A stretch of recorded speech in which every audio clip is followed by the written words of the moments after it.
विधानसभा चुनाव में अखिलेश समर्थकों को टिकट नहीं मिलने पर पार्टी में घमासान के आसार हैं। अखिलेश ने टिकट कटने वाले विधायकों और मंत्रियों की आज सुबह 11 बजे बैठक बुलाई है।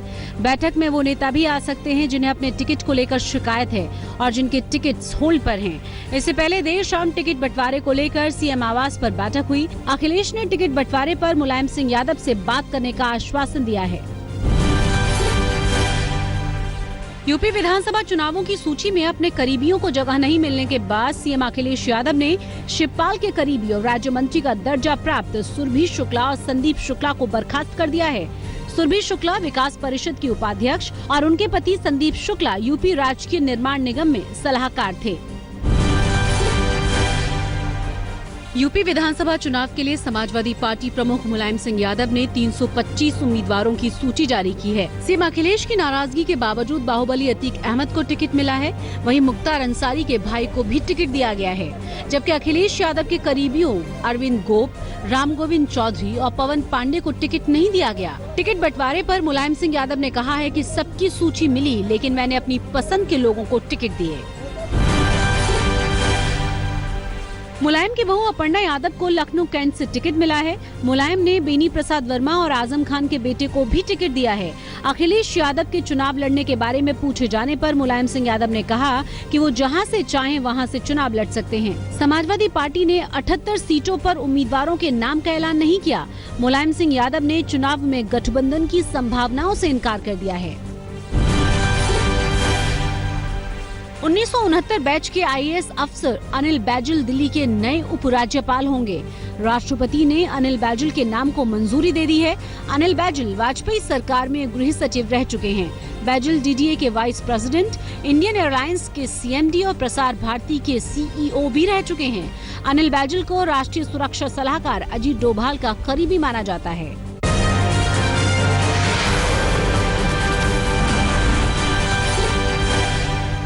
नोटबंदी के 50 दिन पूरे होने के बाद कैबिनेट ने पुराने नोटों को लेकर अध्यादेश को मंजूरी दे दी है।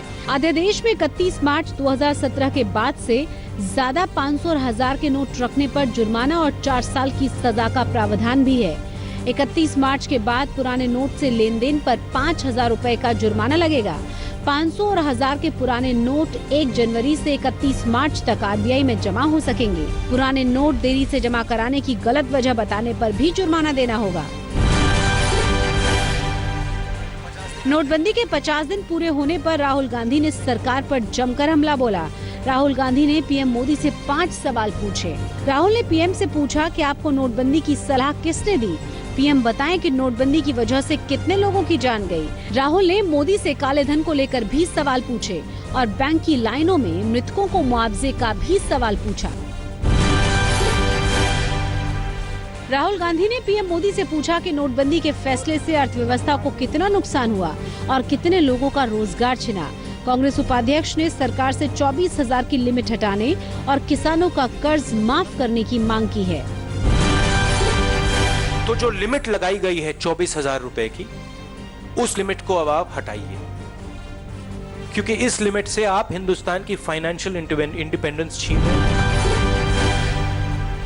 कांग्रेस उपाध्यक्ष राहुल गांधी के सवालों पर पलटवार करते हुए बीजेपी ने राहुल गांधी पर चोरों को मदद करने का आरोप लगाया है। राहुल गांधी पर जनता को गुमराह करने का आरोप लगाते हुए बीजेपी ने पूछा कि यूपीए में घोटाले के वक्त राहुल गांधी थे कहां? गरीबों के साथ कांग्रेस पार्टी ने 70 साल में शांता है। भ्रष्टाचार के खिलाफ कड़ी कार्रवाई करने से कांग्रेस पार्टी और राहुल गांधी को परेशानी। नोटबंदी को लेकर आम आदमी पार्टी ने भी मोदी सरकार पर हमला बोला है। आम आदमी पार्टी के नेता आशुतोष ने कहा कि 50 दिन में 100 से ज्यादा लोगों की मौत हुई है, लेकिन पीएम के मुंह से संवेदना का एक शब्द भी नहीं निकला। प्रधानमंत्री मोदी अब नागरिक विरोधी हो गए हैं। 100 से ज्यादा नागरिकों की मृत्यु हो जाए नोटबंदी की वजह से, उनकी अपनी करनी और अपनी गलती की वजह से, उस पर भी अगर प्रधानमंत्री जी ना बोले तो देश ये सवाल तो पूछेगा कि आप नागरिक विरोधी भी हो गए।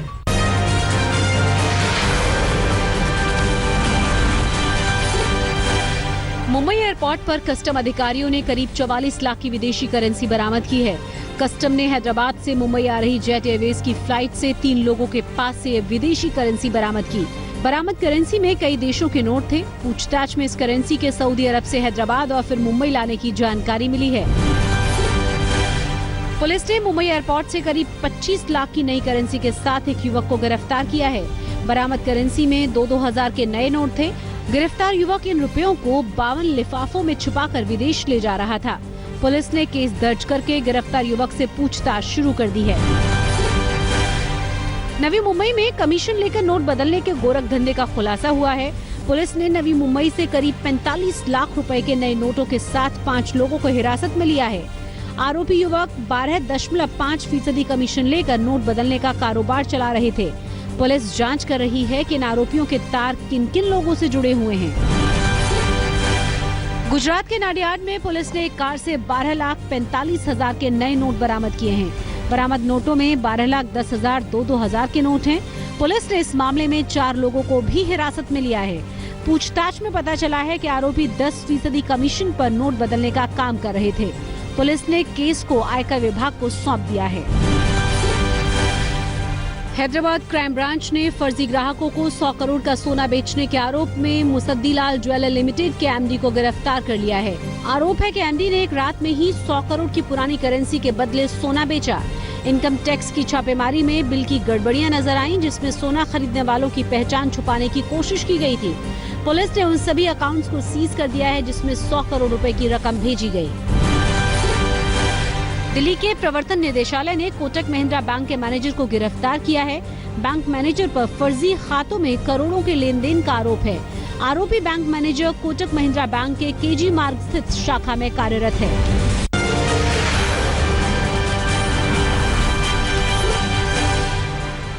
यूपी के मिर्जापुर में बैंक के कर्मचारी पर बिना पहचान पत्र के नोट बदलने का आरोप लगा है।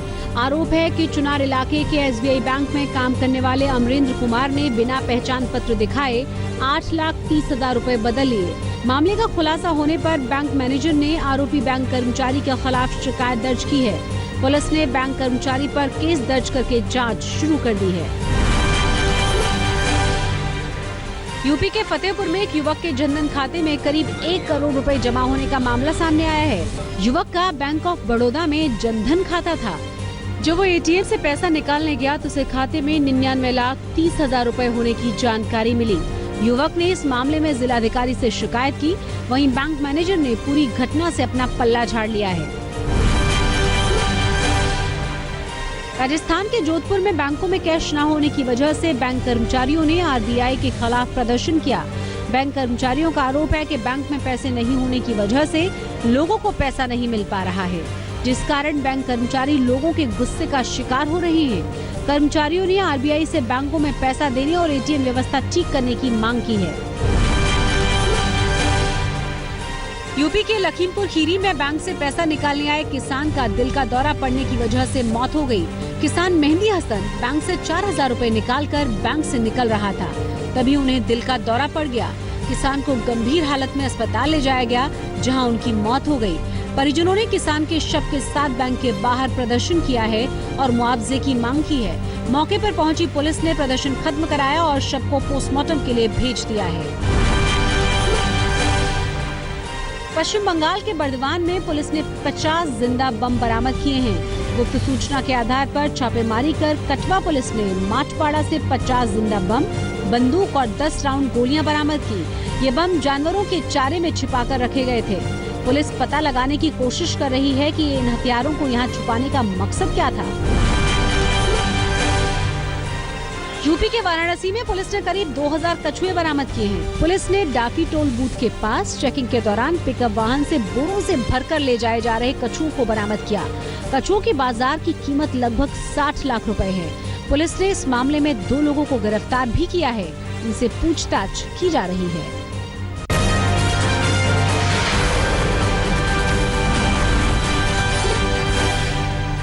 हैदराबाद में दिन दहाड़े मुथूट फाइनेंस की शाखा से 40 किलो सोना लूट का मामला सामने आया है। साइबराबाद इलाके में स्कॉर्पियो से आए 5 हथियारबंद बदमाशों ने मुथूट फाइनेंस की शाखा खुलते ही शाखा में रखा 40 किलो सोना और आभूषणों को लूट लिया और मौके से फरार हो गए। घटना के वक्त मौके पर मौजूद एक चश्मदीद ने बताया कि बदमाश ने यातायात पुलिस जैसी पोशाक पहन रखी थी। बदमाशों को पकड़ने के लिए साइबराबाद पुलिस ने विशेष टीमों का गठन किया है। पश्चिम बंगाल के वेस्ट मिदनापुर में लड़की के साथ गैंगरेप का मामला सामने आया है। आरोप है कि 3 लड़कों ने डॉक्टर से मिलकर घर वापस आ रही लड़की को अगवा कर लिया और गैंगरेप करके फरार हो गए। लड़की के परिजनों की शिकायत के बाद पुलिस ने केस दर्ज करके आरोपियों की तलाश शुरू कर दी है।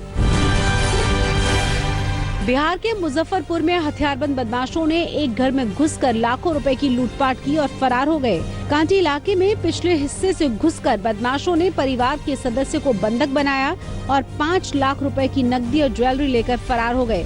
पुलिस ने घर वालों की शिकायत पर केस दर्ज करके बदमाशों की तलाश शुरू कर दी है।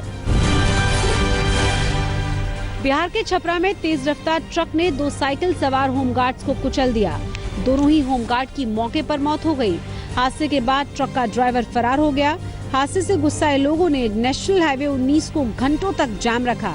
मौके पर पहुंची पुलिस ने लोगों को समझाकर जाम को खत्म कराया। पुलिस ने दोनों ही शवों को पोस्टमार्टम के लिए भेज दिया है और आरोपी ट्रक ड्राइवर की तलाश शुरू कर दी है।